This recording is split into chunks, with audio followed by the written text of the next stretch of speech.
Hi there people, this will be a short video explaining the vehicles that don't have differential. Nowadays most of the vehicles have differential in their rear wheels if they are rear wheel drive, that is, but this video will solely focus on the vehicles that don't have differential systems. So there are a few vehicles that specifically don't have differentials. Those are the cycle rickshaw, the trains, the forward wheel drive vehicles, and there are special races where they use cars but they don't have differential, they remove the differential. And one thing you must know about differential is that the differential transmits the force, but at the same time it is kind of a weak point in the vehicle, so that if there is a very high torque transfer from the engine to the wheels, the gears that are meshed, those are bevel gears actually, those bevel gears will tend to break or weaken over time. So the races which are very strenuous or high intensity races where there is a lot of torque transfer, in those cases the differential is removed and it is enforced by the regulating agencies. So those types of races are drag racing, mud bogging. Mud bogging is a kind of a race where there is one beginning and one end point, there is no turns and all, it is just a straight line and you have to start from this end and go to this end, and there is a lot of mud and the car has to go through that thing. There is another race called tractor pulling. It is basically a huge tractor that has to pull a log of a specified weight. Then there are electrical cars, and of course there are bikes or any two-wheelers that don't have differentials because they don't have two wheels actually. So in short, I will tell you what differential is used for or why it is necessary, and then I will move on. So actually this is a road that I have drawn right here. This is the road, and this road is having a radius. Every turn has a radius because every turn is an arc. As we know, an arc is a part of a circle and circle has radius. So this is the smaller radius, this is the larger radius, capital R and small r, denoting the big radius and small radius respectively. So this is my wheel, this is a bird's eye view, that is I am seeing from above. So this is the left wheel and this is the right wheel, WLWR. So when this is turning from this place, as we can see, this is my wheel right here, this I have placed it here, and suppose it has traveled up to this place, it has traveled up to this place. So it has traveled this to this distance, and the right wheel has traveled from here to here and the left wheel has traveled from here to here. As you can see, it is very clear from this diagram that the distance traveled by WR is far less than the distance traveled by the wheel on the left. So we have one axle and it is moving at the same time. So we have one axle and reaching from here to here in the same time limit. So we have a difference in velocity. This will have a less velocity and this will have a greater velocity because the time is the same, but the distance has to be covered is greater in this case.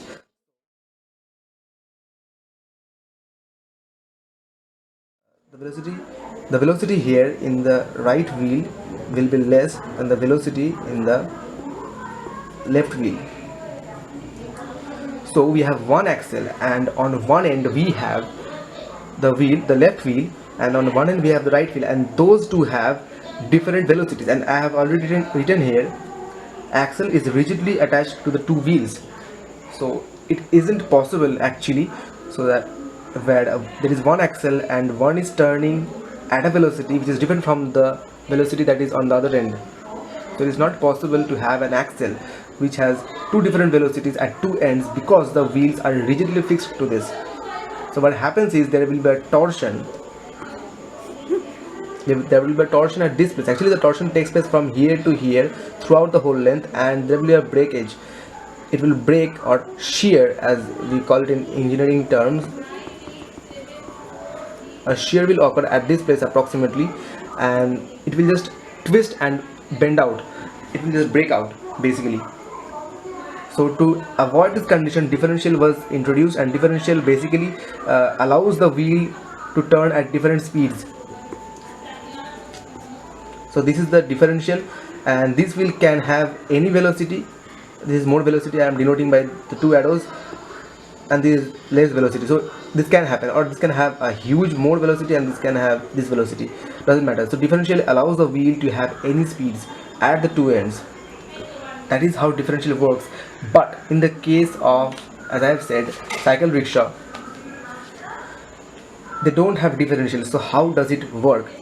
So when it is turning from this place to this place, this wheel, we see that it has a less velocity and this has a greater velocity. So if we consider that this is decreasing by a lot, this is also decreasing by a lot, then at one point we will reach where this velocity will become 0 and this velocity will be something. Of course x will be greater than 0. So what we see from this case is that when it is making a very sharp turn, our cycle rickshaw, this will be the pivotal point and this will have 0 velocity and this will have some velocity. So the rickshaw, if I consider this as the axle, it will turn like this. This will be the pivotal point and this will turn, and that is how it occurs. So what we see here is that this wheel will turn on this axis, but it will stay in the same place. Of course there will be a wear and tear of the tire itself, but it will stay in the same place. It will not move, it will not have any displacement, and this will have a displacement like this, and this is staying in the same place. This is the reason, this is how actually the cycle rickshaw works. There is no differential, and yes, it is very difficult to pull a cycle rickshaw when there is any turn, because any sort of turn, it might not be as drastic as this turn, because this is quite a very sharp turn. There won't be as sharp turns as this, but basically any sort of turns will have two different velocities at two different ends of the axle, and one will slip in its place like this, one will slip in its place and the other will travel. So yeah, it is difficult because the force that is given on the paddle by the rickshaw puller will be more, because this has to be overcome, this frictional force has to be overcome, and then there is the weight that is being carried. So this is the extra force that is being given, that is of course wasted. So we come to the next topic, or you can say subject, that is trains. How do trains corner? Trains of course go around in curves, but how do they do it? Because they don't have any differential, and of course, as I said before, differential kind of is a weak point in the transfer of power or torque, whatever. But trains, as they are huge and they have a lot of weight to carry, they can't possibly use differential. So what they use is coning. It's called coning of wheels, and what they've done is made the wheels in sort of a cone. Of course they can't make a full cone, so this is the cone that is there. So this is the normal condition. This is a straight track, these are my rails, this is the axle, and here is a flange, this is also a flange, and this is my conical wheel. This flange is there so that it doesn't slip off from this place. There is no lateral shifting apart from this shift right there, because you can see this can move to this place, I mean this can move to this place. So there is this much of shift and there is this much of shift, and this comes into play when there is a right curve. So consider the train is taking a right curve.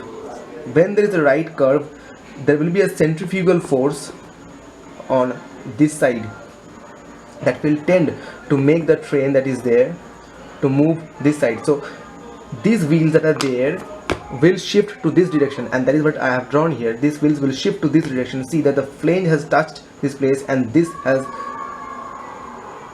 off from this place.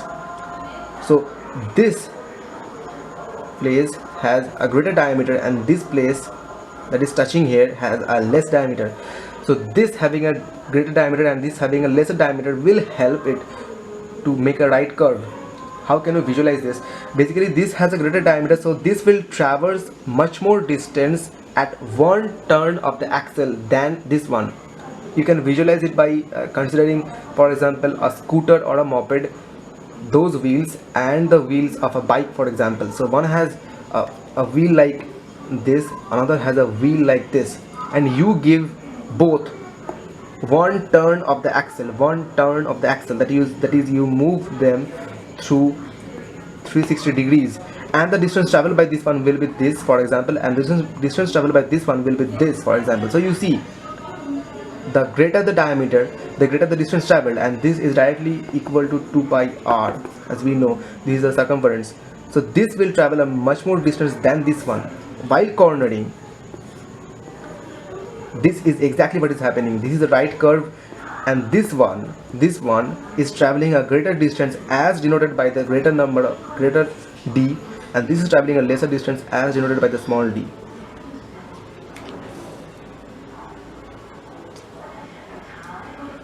To pi r is equal to pi d, and this length is traced by pi d. This length is traced by pi d.